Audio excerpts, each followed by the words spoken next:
let's talk about you are the co-author. Is that right? I am. The co-author of the new Adolescent Toolkit for Autism Speaks. Yes.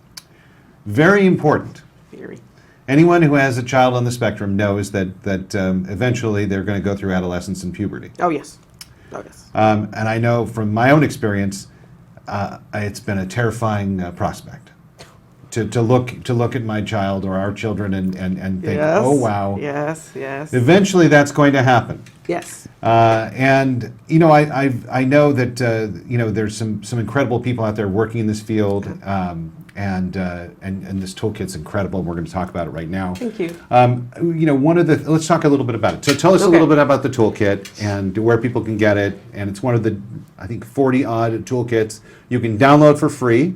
Yes. On the Autism Speaks resource page. Yes, yes. So yes. let's talk about what we can find inside that toolkit. Okay, well, first of all, it's the Puberty and Adolescent resource for families.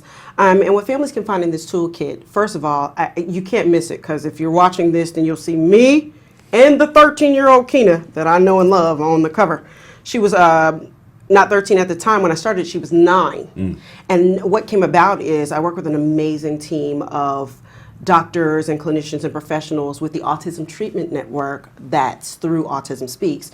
And we really just felt that there was a need for, first of all, getting into transition in the older ages, things that were other than earlier intervention and things like that, but also just getting into the tough subject of puberty and adolescence was something that the parents really kind of came at us with. We need this. And at the time, it was very scary, and was very scary for me because my daughter, when I first started this, was 9. Yeah. And so we were just getting into it, and I thought, here's a project I can really sink my teeth into. And I became the co-lead to the actual group overall, which means by nationally we had our sites in the US and in Canada helping us out, and we did it conference calls, and you know, I was really just trying to get to be the advocate for this to always come out, you know what I mean? And so what parents can find there is not only my personal story of what I went through all that time, having a female on the autism spectrum, but also everything that they can find out about development. There's personal stories in there from other parents, including dads.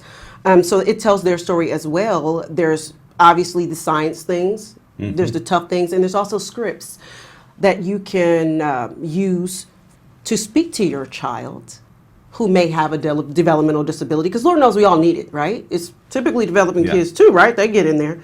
But we can talk to them, we can give them scripts. There's amazing visuals of what actually happens when you start your menstruation and things like this, and they're not too graphic, but these things can also be used as visual aids. You can print them out as you're printing out the toolkit, and you're actually able to use those to either make things visual for your child and or start a conversation with your doctor, clinician.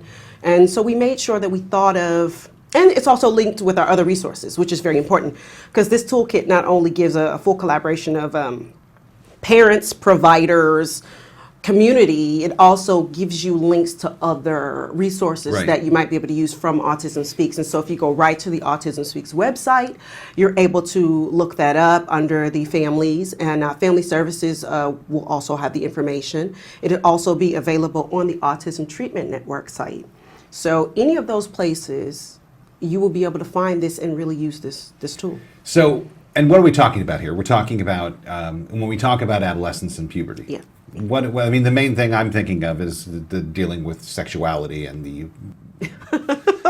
God, Matt, you went right. I'm sorry. You just went right for that. That's the thing we all kind of get most worried about and scared about. I mean, for any kid growing up, you know, being a parent and talking to them about sexuality, and I think we've all grown accustomed to having those codes that we use.